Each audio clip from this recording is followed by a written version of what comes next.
काशीराम ने कहा है कि जो कौम अपनी आवाज नहीं उठा सकती अपने समाज की, वो कौम अपने समाज की लाशें उठाती है। प्रधान ग्राम प्रधान नहीं बन सकते थे, आज उनको MP MLA, क्योंकि हमने वो दुख दर्द झेला है। और हमारे काशीराम जी और बहन मायावती जी लखनऊ में है, कई लाख आदमी है लखनऊ में। तो अपनी खुशी जाहिर की काशीराम साहब के चरणों में, और सबके लिए उन्होंने काम करा, हर वर्ग के लिए काम करा उन्होंने, कि अगर हम सत्ता में आ जाएंगे तो तभी तो हम किसी का भला कर पाएंगे।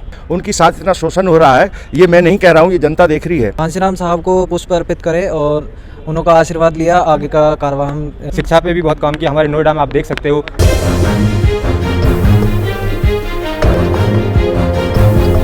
कहा जाता है कि लोकतंत्र अगर भारत में जिंदा है तो वो श्रेय, और चुनाव में अगर आस्था रह गया है वो श्रेय सिर्फ मान्यवर काशीराम को जाता है, क्योंकि उन्होंने लोकतंत्र बचाने के लिए ऐसे कई सारे काम किए जो आज मैं खुद यहाँ पर, आज उनका परिनिर्वाण दिवस है, लोगों से कुछ जानने की कोशिश करेंगे कि उन्होंने क्या कुछ किया। तो मैं यहाँ पर जो लोग आए हुए हैं उनसे जानने की कोशिश करेंगे कि वो इसको किस तरह से देखते हैं, वो किस तरह से मना रहे हैं, खुद उनकी जुबानी सुनते हैं। आपका नाम? राधेश्याम। कहाँ से आए हैं आप? गुलिस्तानपुर से। आज परिनिर्वाण दिवस है मान्यवर काशीराम का, कैसे श्रद्धांजलि है बाबा काशीराम मान्यवर साहब की आज श्रद्धांजलि है, ठीक है जी।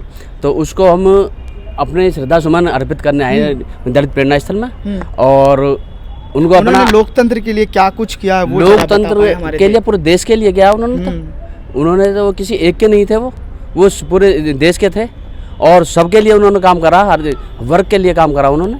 और खास करके जो हमारे दलित समाज है उसके लिए, वो तो जो सोया हुआ था, जो हजारों साल से सोया हुआ था, उस जगाने का काम मान्यवर साहब ने किया है। वो क्यों? वो अपना सारा जीवन त्याग करके, घर परिवार त्याग करके, और क्या कहते हैं, इस लाइन में चले, बाबा साहब के मिशन लेके चले कि कैसे ये जीवित रह हो जाए। और जीवित होने के बाद जब उन्होंने बोला था कि अगर हम सत्ता में आ जाएंगे तो तभी तो हम किसी का भला कर पाएंगे, और मान्यवर साहब ने बड़ी मेहनत करी, पैदल चले, साइकिलों पर चले, और चलने के बाद में तब यहाँ पे इस पोजीशन पे आज खड़े। बहन जी का कारवा देख लो, ये बहन जी की देन है, और बहन जी किसकी देन? काशीराम साहब की देन है। लेकिन यहाँ पे भीड़ तो कम दिख रही है। भीड़ आज लखनऊ में है, कई लाख आदमी है लखनऊ में। तो आप शायद देखा नहीं है आपने? मैंने देखा है, कई लाख आदमी है, कल से ही वहाँ भीड़ लगी हुई है, हजारों तो बसें, कई हजार बसें जा चुके हैं, कई लाख आदमी वहाँ पे। तो इसीलिए क्यों बहन जी के आदेश थे कि हम अपना जो परिनिर्वाण दिवस है काशीराम साहब का हम लखनऊ में मनाएंगे। और आपका क्या नाम है? मेरा नाम धर्मपाल प्रधान है, मैं लोनी गाजियाबाद जिले से हूँ। और आज जो काशीराम साहब की परिनिर्वाण दिवस पे है, हम यहाँ उनको श्रद्धा सुमन अर्पित करने आए हैं, क्योंकि बहन मायावती जी ने लखनऊ बुलाया था, हम किसी कारणवश वहाँ नहीं जा पाए।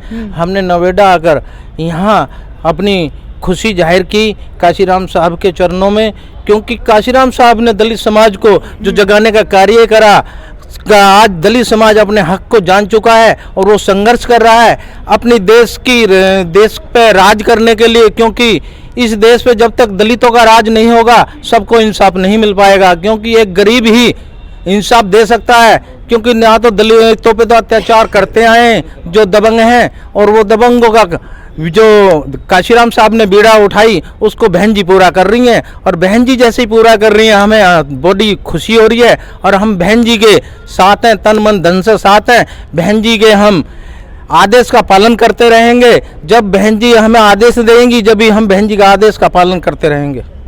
आपका नाम? मेरा नाम अनिल कुमार जाटव है, हम लोनी विधानसभा से आए हैं। हमारा आपके चैनल के माध्यम से कहना है कि इस देश में सभी लोगों ने राजनीति करी, क्या भाजपा के लोगों ने करी, या भाजपा के महापुरुषों ने की, या कांग्रेस ने की। अगर इस देश के अंदर कोई सच्ची राजनीति करने वाला कोई शख्सियत है, मान्यवर काशीराम साहब हैं, क्योंकि उन्होंने समता मूलक समाज की स्थापना की है, सभी समाज के लोगों को आगे बढ़ाने का काम किया है। आज आप देश की राजनीति देख रहे हैं, किस माहौल में देश की राजनीति चल रही है। दलित शोषित वर्ग, बैकवर्ड वर्ग के लोग जो 85% इस देश के अंदर हैं, उनकी साथ इतना शोषण हो रहा है, ये मैं नहीं कह रहा हूँ, ये जनता देख रही है। मगर उस शोषण को सहन करने के बावजूद भी आज ऐसी समाज या बैकवर्ड समाज आज रोडों पर है इस भारत सरकार के अंदर, जो भाजपा की सरकार चल रही है। मगर जब माननीय काशीराम साहब ने हमें वो जिज्ञासा हमारे मन के अंदर दे दी है और इतनी प्रेरणा हमारे अंदर कर दिया कि अगर हमारे समाज के आगे, हमारे आगे ओबीसी समाज हो या बैकवर्ड समाज हो, जो दबा कुचला समाज है, अगर 21 तोप भी हमारे आगे लगा दी जाए तो हम उससे भी पीछे हटने वाले लोग नहीं हैं, क्योंकि हमने वो दुख दर्द झेला है और हमारे काशीराम जी और बहन मायावती जी ने उस बीड़ा को उठाया है। और बाबा साहब ने इस देश के अंदर क्या किया, उनका पूरे विश्व में नाम है, मगर कुछ जो ना समझ लोग हैं, इस देश को ना मानने वाले लोग हैं, वो बाबा साहब को नहीं मानते हैं। मैं समझता हूं कि वो भारत के मूल निवासी सच्चे नहीं हैं। हम भारत के जो मूल निवासी राजनीति कर रहे हैं। आज रोड पे देखो क्या है, किसान आंदोलन चल रहा है, क्यों चल रहा है? इस देश के अंदर तानाशाही थोड़ी चलेगी, ये संविधान का राज है, यहाँ मनुस्मृति थोड़ी चलने वाली है। अगर मनुस्मृति में उतनी ताकत होती तो अब तो ये लोग बहुत कुछ कर देते जो दूसरी सोच के लोग हैं। मगर हम कहते हैं कि हम भारत के वासी, हम मूल निवासी हैं भारत के। अगर सच्चे देश हितैषी हैं तो कम से कम हमें मनुस्मृति कैसे लागू कर देंगे? क्योंकि देश में संविधान चलता है, जो बाबा साहब ने संविधान बनाया और सब लोगों के लिए बनाया, खासकर वो दलित समाज के लिए थोड़ी बनाया, बैकवर्ड के लिए बनाया, अपर कास्ट के लिए भी बनाया है। तो मेरा कहने का मतलब है कि कितना भी वो संघर्ष कर लें कि हम मनुस्मृति इस देश में लागू कर देंगे, इस देश के वासी, बैकवर्ड और खासकर SC ST के जो लोग हैं, इस देश में कभी भी मनुस्मृति इस देश के अंदर लागू नहीं हो सकती। लेकिन जब कुछ अत्याचार का मामला होता है, बहुजन SC ST पर जब दुर्व्यवहार होता है, वो तो सिर्फ बहुजनों के हिस्से में ही जाता है। नहीं, वो बहुजन के हिस्से में तो ये आता है ना कि हमें बहुजन में खासकर कहता हूँ बहुजन लोगों से मेरी अपील है कि देखिए, हमारा जो बहुजन लोग थे वो कम पढ़े लिखे थे पहले। आजकल तो हमारी युवा पीढ़ी बहुत अच्छी पढ़ रही है, मगर उन युवा पीढ़ी को खासकर एक बात सोचनी चाहिए कि अगर मेरी साथ शोषण हो तो कल आपकी भी साथ शोषण होगा, जो पहले से होता आया है। अगर उस शोषण और उस नीति से हमें बचना है तो हमें इस चीज़ का मुकाबला डट के करना चाहिए, और हम डट के करेंगे भी। जब हम करेंगे तो हमारे बच्चे भी करेंगे। कैसे लड़ेंगे उन सोचों से जो इस तरह से हक हुकूक को दबाया जाता है? जब SC ST की जब बात होती है तो वो अनदेखा करते हुए नज़र आते हैं, चाहे वो रेप का मामला हो। अब जाति धर्म के नाम पर भी इंसाफ मिलने लगा है। नहीं, ये बात आप बिल्कुल ठीक कह रहे हैं, जाति धर्म पे इंसाफ नहीं मिल रहा है। अगर इंसाफ मिलता तो आज रोडों पर किसान थोड़ी होते। आप कहीं भी देखिए, लोग थाने में धरना करते हैं, धरना प्रदर्शन करते हैं। अगर उनके साथ न्याय होता है सरकार के अंदर तो वो लोग धरना प्रदर्शन थोड़ी करते। मैं इसमें कोई बड़ाई की बात नहीं कर रहा हूं। लड़ेंगे कैसे ऐसे सोच वालों से? ऐसे सोच वालों से हम संघर्ष करेंगे, लोग रोडों पर आएंगे, उनके खिलाफ हम आवाज उठाएंगे पूरे देश में। और जब एक संविधान के रूप कारवा जुड़ेगा, जब हम अगर मान के चलो 1000 लोग आए तो फिर 2000 भी होंगे, 10,000 भी होंगे, देश भी समझेगा, लोग भी समझेंगे, और इन ऐसी राजनीति करने वालों को देश से उखाड़ के फेंक देंगे हम लोग। आपका नाम, आप कहाँ से हैं? प्रदीप मौर्य नाम है मेरा, मैं लोनी विधानसभा से हैं। क्या कहेंगे आप आज, क्योंकि आज परिनिर्वाण दिवस है, आप किस तरह से श्रद्धा देखिए, अर्पित कर रहे हैं? जो आज़ादी के से पहले और आज़ादी के बाद बाबा साहब जिस कारवा को छोड़ कर गए थे, मान्यवर काशीराम साहब ने उस कारवा को जो है भली प्रकार से संभाला है, उसको आगे बढ़ाया है। कि साहब की जो कुर्बानियाँ हैं वो वास्तविकता में अक्षुण है, उनके कुर्बानियों को बुलाया नहीं जा सकता। अब उन्होंने अपना परिवार छोड़ दिया, शादी नहीं की और 1 रुपये का धन इकट्ठा नहीं किया, वो सब बहुजन समाज के लिए उन्होंने किया। और सबसे बड़ी ताकत की बात यह है कि जिन समाज को राजनीति में कोई हिस्सेदारी नहीं थी, उनको हिस्सेदारी दिलाने का काम किया।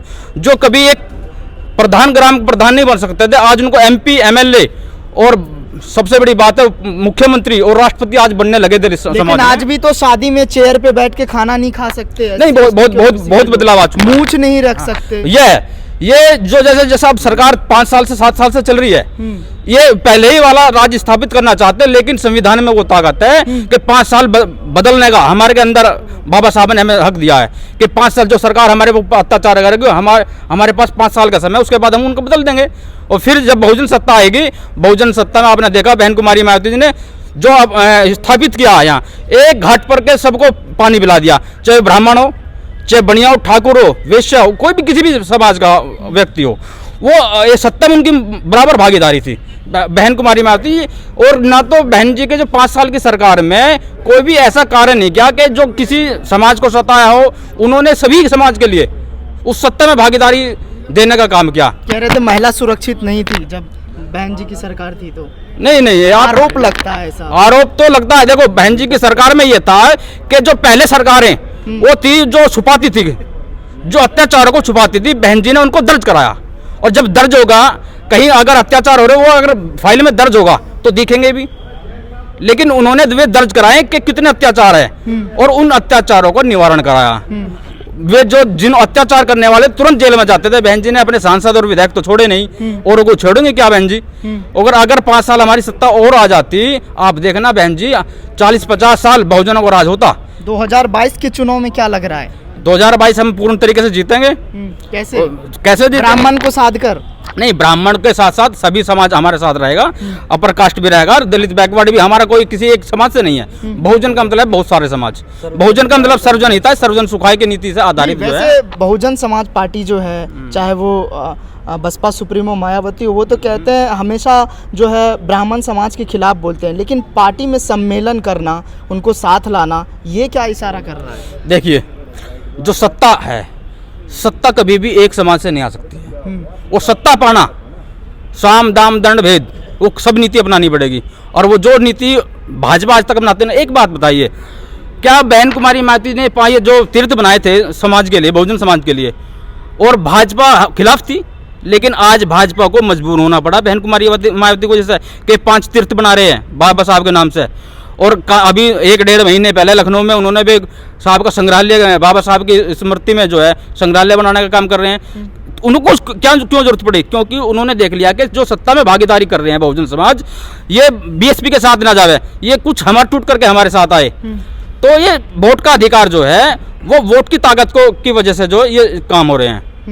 आपका क्या नाम है, कहाँ से आए यहाँ पे? मेरा नाम सूरज है और मैं लोनी विधानसभा से आया हूँ और लॉ का छात्र हूँ।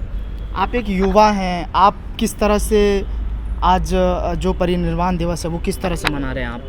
देखिए, हमारा लखनऊ जाना हो रहा था, किसी कारणवश हम लोग नहीं जा सके, तो हम इसीलिए दलित प्रेरणा स्थल आए और हमने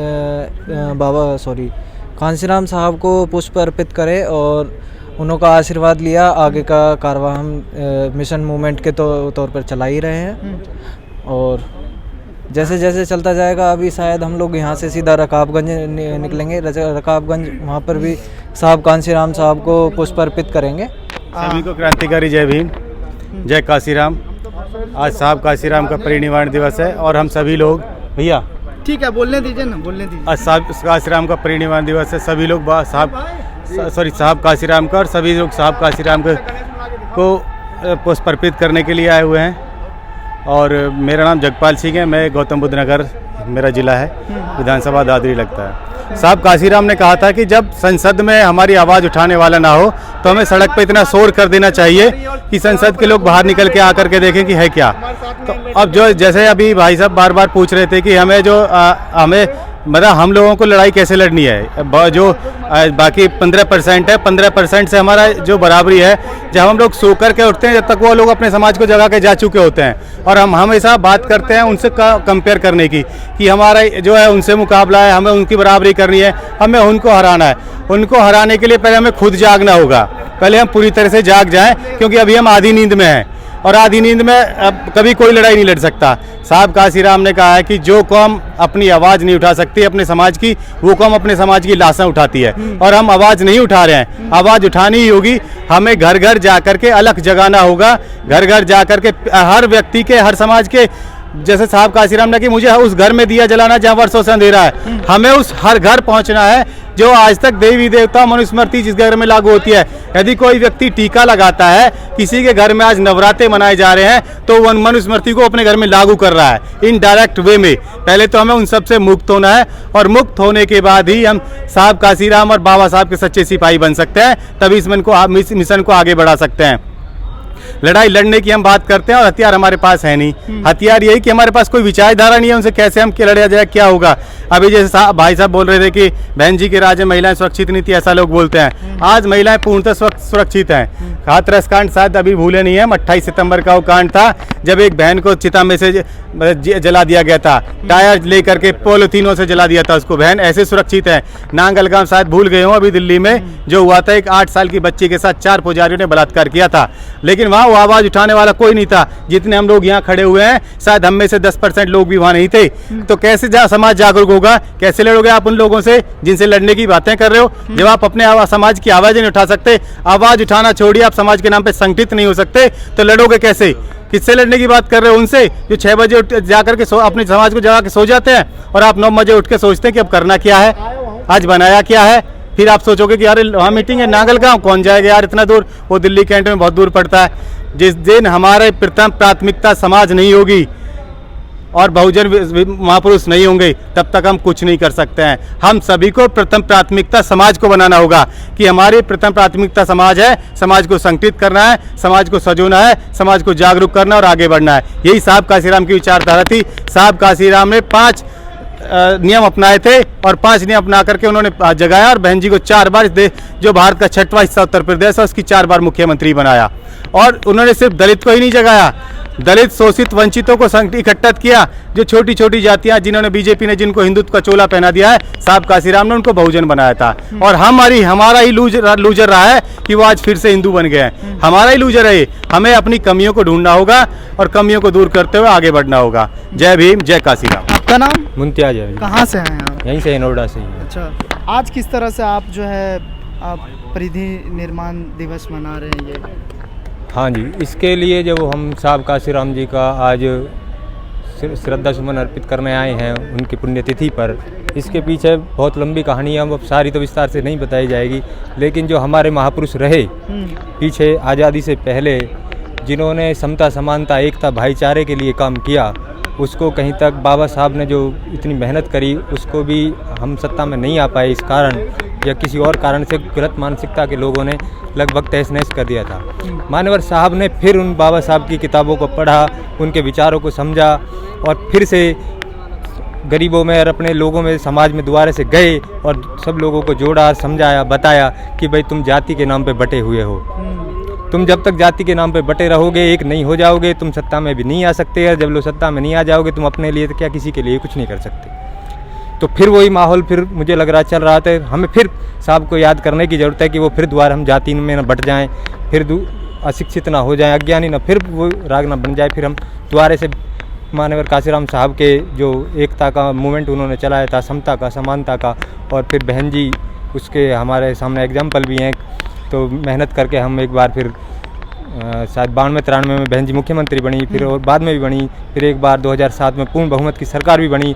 उसके बाद हमें कुछ उसमें चेंज मिला, कानून व्यवस्था में भी चेंज मिला, दलितों के लिए भी, गरीबों के लिए भी, अल्पसंख्यकों के लिए भी बहन जी ने बहुत काम किए। शिक्षा पे भी बहुत काम किया। हमारे नोएडा में आप देख सकते हो, ये भी देख सकते हो, विश्वविद्यालय भी देख सकते हो, महामाया कॉलेज भी देख सकते हो, बुद्ध बालक इंटर कॉलेज भी देख सकते हो। मतलब इतना काम यहाँ नोएडा में, जब हम यहाँ रह रहे हैं तो हमें यहाँ की पता है, इतने काम किए। तो हम चाहते हैं कि हम फिर से उस जाति व्यवस्था को तोड़ें और फिर से एक भाईचारा, समता, समानता और एकता की सरकार बनाएं। जो अगर आपको पसंद आया हो तो इसे लाइक करें, कमेंट करें, शेयर करें और हाँ, हमारे चैनल को सब्सक्राइब करना ना भूलें ताकि देश विदेश से जुड़ी खबरें आप मिस ना करें, क्योंकि कोरोना काल में 2 गज दूरी, मास्क है जरूरी। नमस्कार।